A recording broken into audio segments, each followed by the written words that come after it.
Radical Candor, Chapter 2. Get, Give, and Encourage Guidance. Kim Scott calls guidance the atomic building block of being a good boss. That is a strong claim, and it is worth taking seriously before we move on because it is saying something specific. Not that guidance is important. Not that feedback matters. Atomic building block means that everything else the organization is trying to do, the strategy, the culture, the results, is made of this. Take away honest guidance and the whole structure becomes something else. Something that looks like an organization from the outside, but operates on a fundamentally different set of principles. Chapter 2 is about guidance in all three directions it needs to travel. Getting it, meaning how you as a manager solicit honest feedback from the people who work for you. Giving it, meaning how you deliver both praise and criticism to your direct reports in ways that are actually useful. And encouraging it, meaning how you build the conditions under which people on your team will begin to guide each other, without all of it having to flow through you. Let us start with getting, because it is the most counterintuitive of the three and the one most neglected in most management training. The assumption baked into most advice about feedback is that the feedback flows downward, boss to employee, senior to junior. The direction of authority is the direction of assessment. But Kim Scott argues that before you have any credibility giving feedback to others, you need to have demonstrated that you can receive it yourself. And receiving it, for a person who holds positional power, requires something more active than simply being open to it. You need to go and get it, actively, specifically, and in a way that makes it genuinely possible for the person you are asking to actually tell you something true. This is harder than it sounds, for a structural reason that has nothing to do with your personality or intentions. When you are the boss, the people who work for you are doing a constant and largely unconscious calculation about what is safe to say to you, not because they are political or cowardly. Because they are human beings, and human beings have been adjusting their communication based on the perceived safety of their environment for roughly 200,000 years of evolutionary history. Power differentials create information filters. The people below you in a hierarchy will almost always soften their criticism, add qualifications, emphasize the positive, and bury the most difficult observations in the middle of a list of easier ones. Not because they are lying. Because the cost of being the person who tells the boss something genuinely uncomfortable is uncertain, and human beings are quite conservative about uncertain costs. The antidote Kim Scott recommends has a specific structure. Do not ask broad questions. Broad questions invite broad non-answers. Is there anything I could be doing better as your manager produces the management equivalent of not really, things are great, maybe just a little more communication sometimes. That is technically a response. It contains essentially no information. Instead, ask a specific question about a specific thing. What is one thing I did in the meeting this morning that you wish I had done differently? Or, thinking about the last 2 weeks, what is the single most useful thing I could change about how I run our one-to-one meetings? The specificity changes everything, because it anchors the conversation to an observable event rather than to a general assessment of your leadership, which is both too big and too threatening a question for most people to answer honestly in a spontaneous moment. There is another technique Kim Scott describes that I want to spend a moment on, because it is elegant in a way that is easy to miss. She suggests that when you are about to give someone feedback, you open the conversation by asking for their feedback on you first. This is not a manipulation tactic. It is a demonstration. You are showing in real time that criticism travels in both directions in this relationship. And you are giving yourself the opportunity to practice receiving it gracefully, in front of the person who is about to receive yours, which is itself the strongest possible signal that you mean what you say about wanting honest feedback. The historical dimension of this problem is rich and genuinely interesting. The feedback gap between those who hold authority and those who report to them is one of the oldest management problems in human civilization, and virtually every institution of any size in history has had to develop some mechanism for bridging it, with varying degrees of success. One of the more inventive solutions was developed in imperial China during the Tang dynasty, which ruled from the early 7th to early 10th century of the Common Era. The Tang court institutionalized a position called the Remonstrance Bureau, a group of officials whose specific and formal job was to criticize imperial policy directly to the emperor, including, in principle, the emperor's personal conduct. What is fascinating is that this was not just tolerated in theory. Some Tang emperors took it seriously enough to convene formal sessions, where the Remonstrance officials were expected to present their criticisms aloud, in the imperial presence, and were theoretically protected from punishment for doing so. The degree to which individual emperors actually welcomed this in practice varied enormously, which is itself the lesson. The mechanism existed. The culture around the mechanism ebbed and flowed based on the specific disposition of the person at the top of the hierarchy. An emperor who genuinely wanted to be told difficult things got told difficult things through the Remonstrance Bureau. An emperor who responded to criticism with visible displeasure, even without explicit punishment, got told increasingly comfortable things, until the Bureau was technically functioning and substantively useless. The tool is never the whole answer. The behavior of the person asking the question is the answer. Part 2. Giving guidance. The two kinds and why both are hard. Most people think of feedback primarily as criticism. The word feedback itself has become a slightly ominous word in most professional cultures, something that precedes an uncomfortable conversation, that lands in an email at the worst time, that comes packaged with the phrase, "I just want to be honest with you," which is never followed by good news. Kim Scott insists on treating praise as equally important and equally demanding of skill as criticism.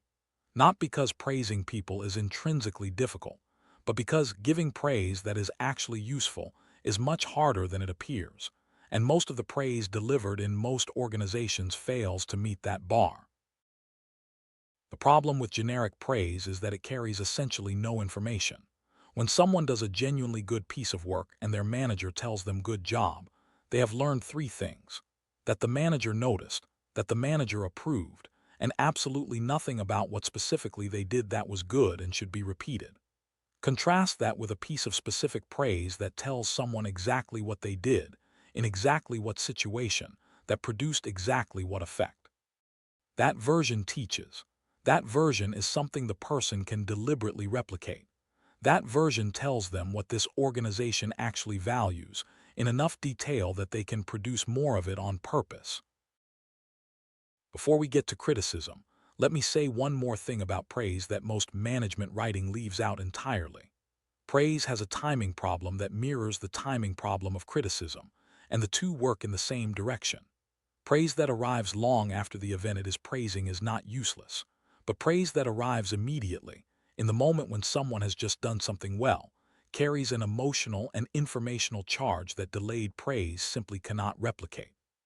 The person who has just given a great presentation and hears something specific and warm about it on the walk out of the room feels something qualitatively different than the person who receives the same observation in a calendar note 3 days later. Immediacy is not a nicety. It is part of the information. It tells the other person that you noticed right then, which is a much stronger signal of genuine attention than noticing eventually. On the criticism side, Kim Scott holds a strong and perhaps surprising position. Most managers give too little direct criticism, not too much. The organizational culture around feedback has, in many industries, spent so long reacting against the harshest forms of direct criticism that it has overcorrected into a territory where almost no criticism is given directly at all. And what criticism does get delivered is so heavily cushioned, contextualized, and qualified that the person receiving it very often leaves the conversation unclear about whether they actually received any criticism. The feedback sandwich, where the critical observation is placed between two pieces of praise in the hope that the praise makes the criticism easier to hear, is one of the most reliably ineffective techniques in management, precisely because everyone has been trained to expect it, and therefore tunes out the middle section. She makes a distinction I want to highlight because it is doing real conceptual work. There is a difference between being diplomatically honest and being dishonestly diplomatic. Diplomatically honest means you say the true thing, and you say it with care, with specific context, at the right moment, in a private setting, with enough framing that the person can hear it and act on it. Dishonestly diplomatic means you choose a form of words that technically conveys something critical, but is soft enough that the person can reasonably choose not to hear it as criticism at all. The first is radical candor.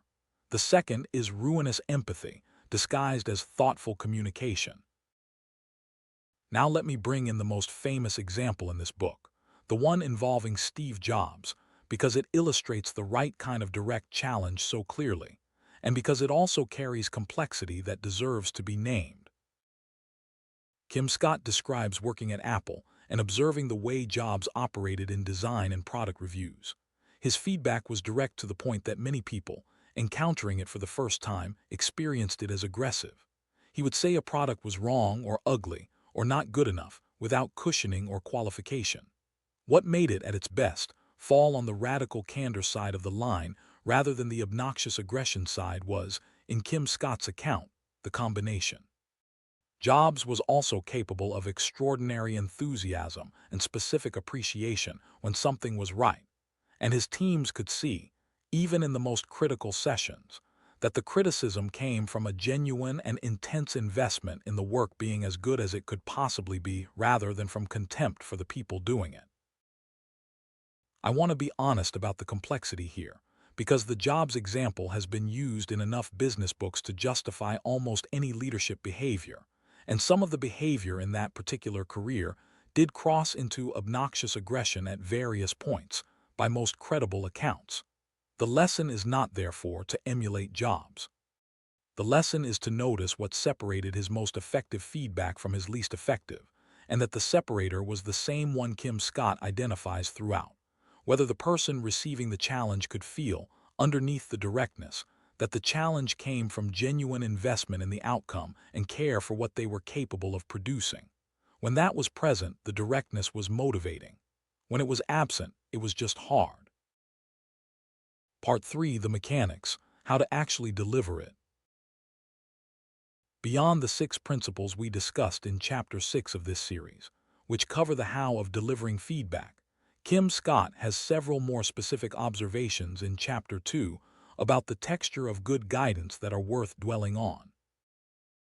The first is about asking for permission before giving criticism. This sounds faintly absurd at first. You are the boss. You do not need to ask permission to give feedback. But the act of asking briefly is not about permission. It is about priming.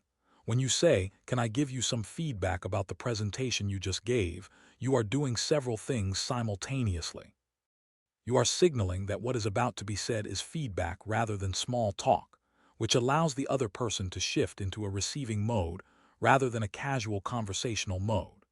You are demonstrating a basic respect for their attentional state, and you are giving them the smallest possible moment of agency before the conversation begins, which research on how people receive difficult information suggests genuinely matters for how well they process it. The second observation is about the importance of not stockpiling feedback, the instinct to accumulate a number of observations before sharing them, so that you have a thorough and well-evidenced case by the time you bring it to the person, is understandable and also deeply counterproductive. The longer the gap between the event and the feedback, the less vivid the specific memory, the more the specific observation becomes a pattern diagnosis rather than a situational note, and the more defensive the receiver is likely to become, because they have now been presented with a file of evidence rather than a specific moment they could examine together with you. Kim Scott also addresses a question that comes up very often in discussions about feedback. What is the right ratio of positive to negative feedback? Her answer is that there is no right ratio, and trying to hit a target ratio is one of the most reliable ways to make your feedback feel calculated and therefore less trustworthy. People can sense when praise is being deployed as a delivery mechanism rather than expressed as a genuine reaction. If you have ever received the feedback sandwich and felt vaguely patronized by it, that sensation is the accurate read of what was happening. The praise was not praise. It was structural packaging. Give praise when you genuinely feel it, as specifically as you can, as immediately as you can. Give criticism when it is warranted, as specifically as you can, as immediately as you can. Let those two things happen at their natural frequencies rather than trying to maintain a ratio. The cumulative effect of honest specific praise and honest specific criticism over time is the most credible signal a manager can give that the feedback they offer is a genuine reflection of reality, rather than a managed performance of leadership. Part 4. Encouraging guidance between team members.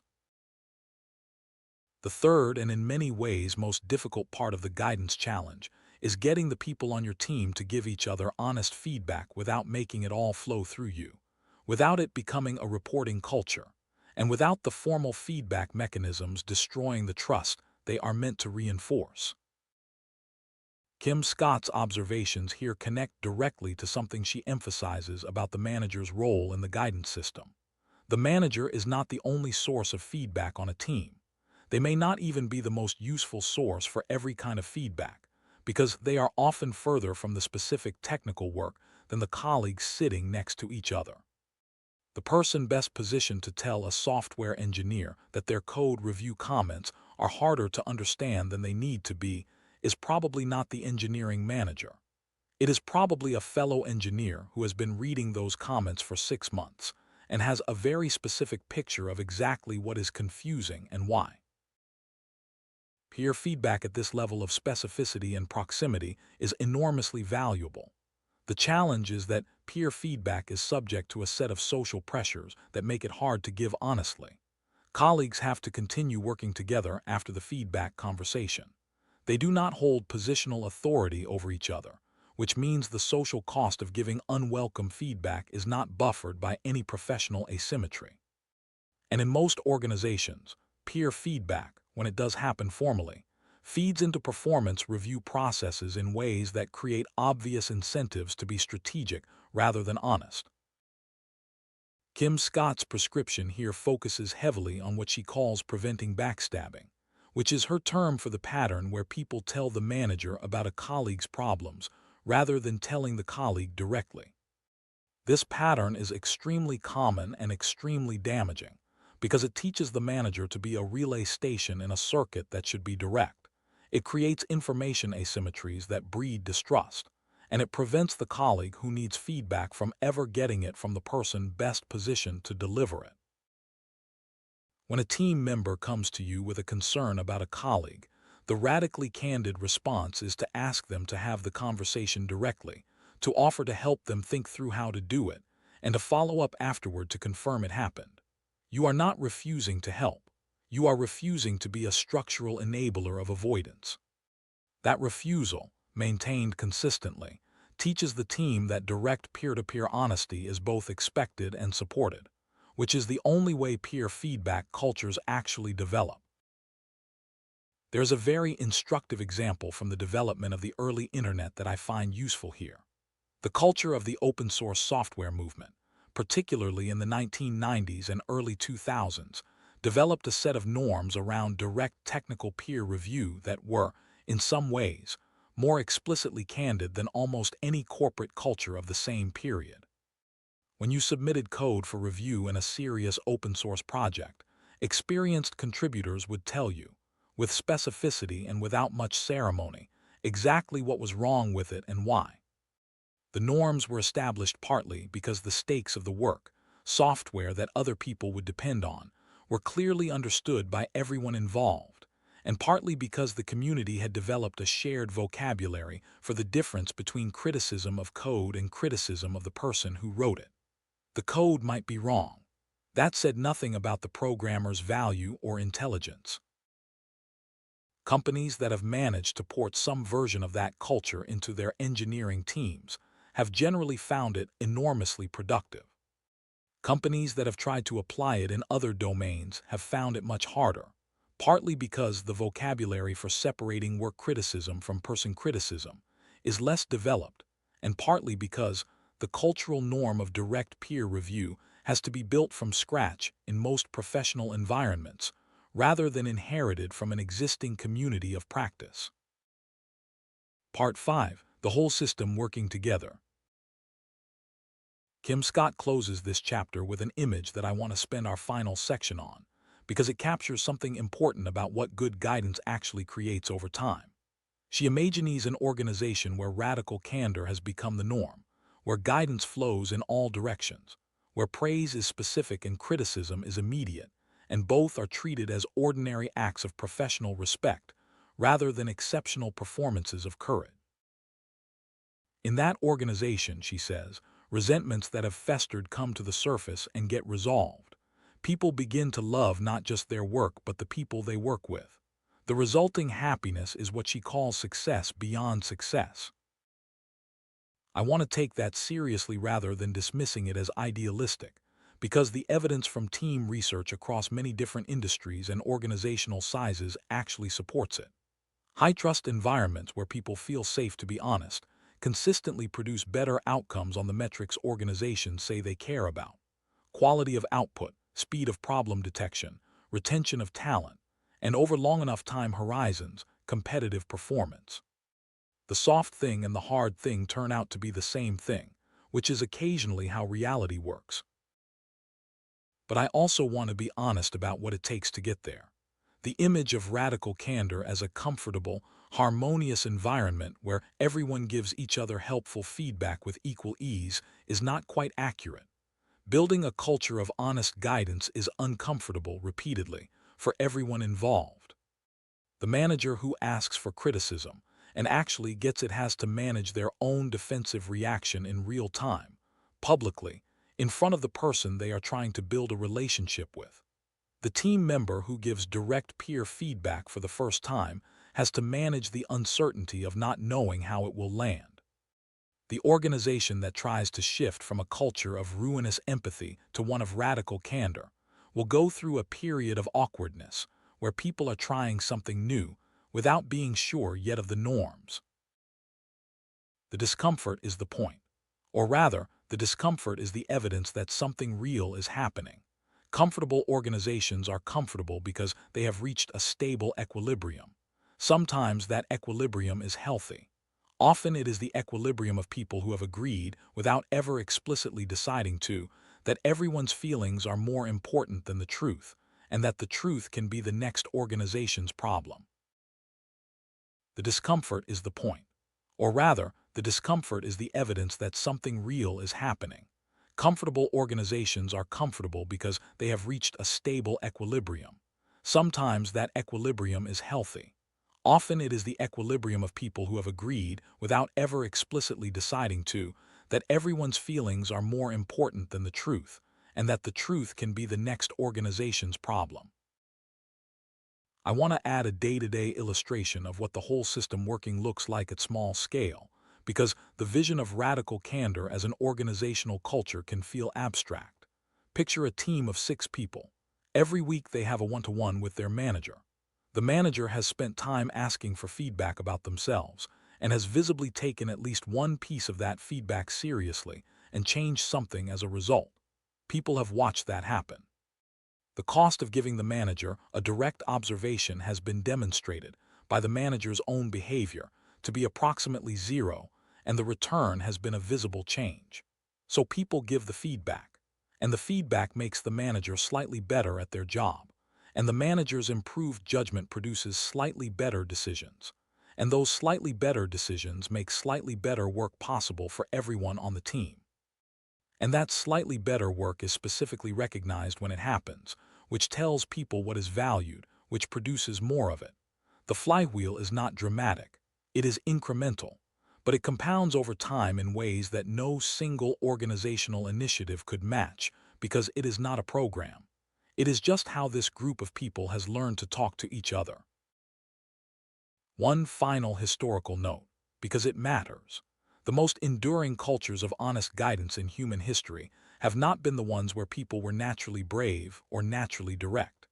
They have been the ones where the norms were explicit, where the expectation of honest speech was stated and restated and modeled at the top, and where the consequences of suppressing honest speech were understood by enough people to create genuine accountability for the norm. The Athenian assembly depended on citizens who were willing to stand up in the agora and say unpopular things. The Toyota production system depended on workers who felt genuinely safe pulling the cord that stopped the line. The Apollo mission control depended on engineers who knew, from demonstrated experience, that calling a problem would never cost them more than not calling it. All of those cultures were built by specific people making specific choices about what to reward and what to discourage, day after day, in small, visible moments. The chapters ahead tell you what those choices look like in a team you might actually manage. Chapter 3 begins with the most important question you can ask about each of those people, not what they are capable of, but what they actually want.